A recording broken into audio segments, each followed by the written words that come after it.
Hello. जी, प्रणाम गुरु। हाँ, खुश रहिए। हाँ, बताओ। आप मैं एक प्रश्न पूछना चाहती हूँ। हाँ।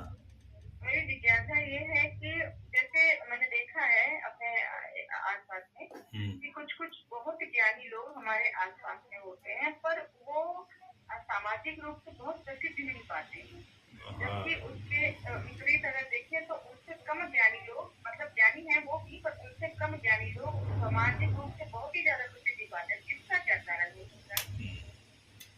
असल में जो ज्ञानी लोग होते हैं, वास्तविक ज्ञानी, जिसके अंदर वास्तविक ज्ञान होता है ना। जी। एक होता है ज्ञान का आवरण ओढ़ना। एक होता है वास्तविक ज्ञान। हुँ, तो जो वास्तविक ज्ञान होगा, जिनको जिनको ज्ञान का बोध हो जाता है, तो वो हुँ, प्रसिद्धि के पीछे नहीं भगते हैं। प्रसिद्धि मिल जाए, प्रसिद्ध हुँ, हो जाएं, ये हुँ, दैव योग से ईश्वर की कृपा मानते हैं वो। हुँ, लेकिन वो प्रसिद्ध होने के लिए किसी भी प्रकार का कोई छल फरेब झूठ, है ना, कोई ढोंग नहीं करते हैं, है ना। वो केवल भगवान में रत रहते हैं। ज्ञान की चरम सीमा यही है कि हुँ, उसका अनुराग, उसका प्रेम, उसकी आस्था, उसका विश्वास भगवान पे जुड़ जाए।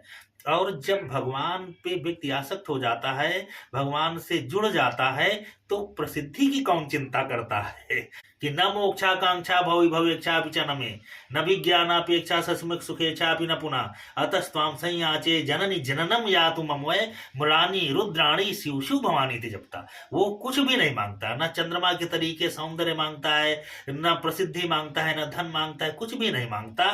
वो तो मांगता है कि भगवान, हे भगवती, आपका नाम हमारे मुख से निकलता रहे, आपका ध्यान हमारे चित्त में रहे। अब बताओ, वो प्रसिद्धि के लिए प्रयास करेगा? तो ज्ञानी व्यक्ति कभी प्रसिद्ध होने के लिए कोई कार्य नहीं करता है। उसके कार्यों से ईश्वर की कृपा से, ईश्वर की कृपा हो ही जाएगी। जो ईश्वर की शरण में जाएगा, एक आम आदमी के, एक थानेदार के संपर्क में जाने वाला व्यक्ति अपने को गुंडा समझ लेता है और वो हुँ, क्षेत्र में प्रसिद्ध हो जाता है। और जो उस ब्रह्मांड के मालिक के शरण में चला गया हो, उससे अपनी प्रीति जोड़ लिया हो, तो उसकी प्रसिद्धि को कोई रोक पाएगा? अरे वो तो प्रसिद्ध हो ही जाएगा। लेकिन हुँ, उस व्यक्ति को प्रसिद्धि से कोई लेना देना नहीं होता हुँ, है ना। तो वो हुँ, प्रसिद्धि के पीछे नहीं भगता है। ईश्वर की कृपा से, भगवान हुँ, की कृपा से समाज उसको प्रसिद्ध कर देती है। हुँ, एक तो ये होता है ना। तो हुँ, प्रसिद्ध लोग अक्सर देखे होंगे कि अपने हुँ, जीवन काल में ऐसे सिद्ध जन प्रसिद्ध कम हो पाते हैं। उनके हुँ, जीवन समाप्त होने के बाद उनको प्रसिद्धियां मिलती हैं, है ना। हुँ, हुँ, लोग उनको भगवान मानते हैं, उनकी पूजा करते हैं, यहाँ तक कि भगवान राम को भी स्वयं, जब तक उनका इस धरा धाम में निवास रहा, तो लोग विरोध है तो करते रहे, भगवान कृष्ण का विरोध है तो करते रहे। तो जब भगवान का विरोध होता है तो भगवान के भक्त का भी विरोध होता है। लेकिन उनके चले जाने के बाद लोग उनको समझ पाते हैं। एक तो ज्ञान का ये होता है ना। इसलिए लोगों को लगता है कि वो प्रसिद्ध नहीं हो पाते हैं। वो प्रसिद्धि के लिए कोई कार्य करते ही नहीं है, वो ईश्वर की भक्ति के लिए सारा कार्य करते हैं। और जिनको केवल ज्ञान का आवरण है, ज्ञान का वहम है, ज्ञान का भ्रम है, तो वो सारे कार्य केवल प्रसिद्ध होने के लिए करते हैं, धन के लिए करते हैं, है ना। किसी न किसी स्वार्थ की पूर्ति के लिए करते हैं। तो दोनों में भेद हो गया। एक केवल भक्ति के लिए, जो वास्तविक ज्ञानी है वो केवल भक्ति के लिए कार्य करता है, और जिसको ज्ञान का केवल वहम है, वो केवल प्रसिद्ध होने के लिए, धन के लिए और इस अपने निजी स्वार्थ पूर्ति के लिए सारे काम करता है। तो आज चूंकि यह जो वर्तमान समय चल रहा है, इस वर्तमान समय में पाखंड, आडंबर, ढोंग, इनको ज्यादा लोग पसंद करते हैं, क्योंकि समाज भी वैसा हो गया, है ना। ऐसा नहीं है कि संत लोग या सच्चे लोग या संस्कारित लोग नहीं है, लेकिन जो लोग हैं तो उनकी संख्या कम हो रही है।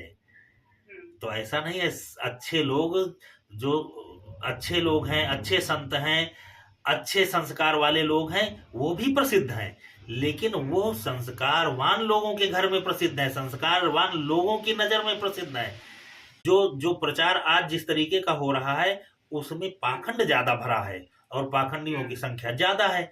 इसलिए उनको लगता है कि ये लोग जो है तमाम तमाम तरीके के आवरण ओढ़ते हैं, तमाम झूठ फरेब, तमाम बनावटी बातें बोल बोल करके समाज को खुश करने के लिए लोग कार्य करते हैं और फेमस हो जाते हैं। आज देख लो बड़े बड़े मंचों में कथावाचक केवल झोंकड़ाएं कर रहे हैं, उससे ज्यादा तो अच्छा नौटंकी के कलाकार बोलते हैं। और वो धर्माचार्य बन करके नौटंकी की ही बात अगर धर्माचार्य व्यास गद्दी से बोले, कथावाचक बोले, और प्रसिद्ध भी है, ऐसा नहीं है, प्रसिद्ध है, प्रसिद्ध है, अरबपति हैं और संपन्न है, सब कुछ है, लोग उनकी बात मानते हैं। अब आप बताओ कि वो जो कर रहे हैं और जिसको ज्ञान का बोध हो गया, जो ज्ञानी है व्यक्ति, वो ऐसा कर सकता है जो प्रसिद्ध लोग कर रहे हैं? तो ज्ञानी तो प्रसिद्धि से भगेगा ही ना भगेगा। ज्ञानी तो चाहेगा कि भैया ये अपनी प्रसिद्धि तुम अपने पास रख लो, हमको प्रसिद्ध होने के लिए ये सारे कुकर्म नहीं करने हैं, ये पाखंड ढोंग नहीं करना है, हमको अकेले पड़े रहने दो, हमको एकांत में रहने दो। हमने सब कुछ जो छोड़ा त्यागा वो भगवान की भक्ति के लिए त्यागा छोड़ा और उनके लिए समर्पण है हमारा ये जीवन। और अब हम इस प्रसिद्धि के लिए ये सब अपना समर्पित कर दें तो हो सकता है क्या? तो जो सच्चे लोग होंगे वो प्रसिद्धि के पीछे नहीं भगते, इसीलिए वो प्रसिद्ध नहीं हो पाते। और जब प्रसिद्ध होते हैं तब तक वो बेचारे चले जाते हैं। और उनकी ऐसा नहीं है, जैसे जैसे जो लोग हैं, मानने वाले लोग हैं, तुलसीदास जी के समय, गोस्वामी तुलसीदास जी के समय, गोस्वामी तुलसीदास जी का विरोध करने वाले लोग रहे होंगे। उनकी लिखी कृति रामचरितमानस को लोगों ने कितना कितना विरोध किया और बड़े बड़े जो ज्ञानी उस समय के थे उन लोगों ने विरोध किया। लेकिन उन्हीं के वंश के लोग आज गोस्वामी तुलसीदास जी को भगवान के तरीके पूज रहे हैं कि नहीं? तो उस समय पर जो विरोधी थे उनके तो विरोध कर रहे थे, लेकिन ना वो रह गए ना गोस्वामी जी हैं आज, लेकिन आज वो भगवान बने हैं कि नहीं? आज वो श्रेष्ठ बने कि नहीं? प्रसिद्ध है कि नहीं है? तो चले जाने के बाद आने वाली जो पीढ़ियां होंगी वो जब जानेंगी हमारे किए कर्मों को, हमारे द्वारा जो समाज में किया गया, जब उसका आकलन करेंगी हमारे जीवन का, हमारे कर्मों का, तो उनको लगेगा कि नहीं ये क्या है ना। तो अक्सर ये होता है कि सच्चे लोगों को, अच्छे लोगों को समय के, उनके समय, क्योंकि अच्छा इसमें भी एक जो है ईश्वर का राज छिपा है। ये उनको समय पे क्यों नहीं मिलता है? उनके जीवन काल में ही अच्छे सच्चे संस्कारित लोग जो हैं, जो वास्तविक संत हैं, महंत हैं, भक्त हैं, ईश्वर पे आसक्त हैं, तो ऐसे लोगों को उनके जीवन काल में ही क्यों प्रसिद्धि नहीं मिलती? ये भी तो प्रश्न हो सकता है कि नहीं हो सकता? तो प्रसिद्धि इसलिए नहीं मिलती है कि प्रभुता पाई काहि मद नाही। अगर भगवान उनको प्रसिद्ध कर दे और उनको संपन्न कर दे, उनको वैभवशाली बना दे, तो शायद उनका संस्कार डिग जाएगा, है ना, उनका ईश्वर से मोह हट जाएगा, वो इस समाज के ही हो जाएंगे, फिर भगवान के न रह जाएंगे। इसलिए ईश्वर उनको प्रसिद्ध नहीं करता है, वो ईश्वर के हैं, ईश्वर के लिए हैं, इसलिए ईश्वर उन्हें अपने अनुकूल रखना चाहता है।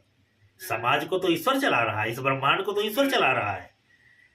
तो ईश्वर जो चला रहा है वो अपने सिस्टम से चला रहा है, लेकिन अपने लोगों को वो अपने हृदय में रखता है, अपने लिए रखता है, इसलिए बचा करके रखता है, उनको खर्च नहीं करना चाहता। समझ में आ रही है बात, है ना? तो ज्ञानी और ध्यानी, सिद्धजन, संतजन, ये गो गिरी कंदराओं में बेचारे एकांत में ईश्वर के लिए पड़े हैं, और ईश्वर वहां पर भी उनको वो अद्भुत सुख की अनुभूति कराते हैं कि जो बड़े बड़े, जो बहुत बड़े बड़े धन्ना सेठ हैं, पूंजीपति हैं, उनको वो सुख की अनुभूति नहीं मिलती है जो गिरी खो कंदराओं में पड़े हुए ऐसे श्रेष्ठ जन सुख भोग रहे हैं। आनंद ही तो भगवान का स्वरूप है, और आनंद कहीं भी मिल सकता है। आनंद तो पेड़ के नीचे मिल जाएगा, आनंद आपको गुफाओं में मिल जाएगा, आपको खंडहर में मिल जाएगा, गंगा किनारे मिल जाएगा, कहीं भी आनंद मिल जाएगा। लेकिन आनंद तो उसको मिलेगा जो आनंद की तरफ बढ़ेगा। आनंद तो भगवान का स्वरूप है, तो जब भगवान से आसक्त होगा तो उसको आनंद मिल जाएगा, है ना। और जो भगवान से विरक्त माने विमुख है, जिसकी आसक्ति भगवान पे नहीं है, वो कहीं भी रहे, सोने के महल बनवा ले, तमाम लोगों को देखते नहीं हो, है ना, तो सुख की अनुभूति कहीं भी हो सकती है।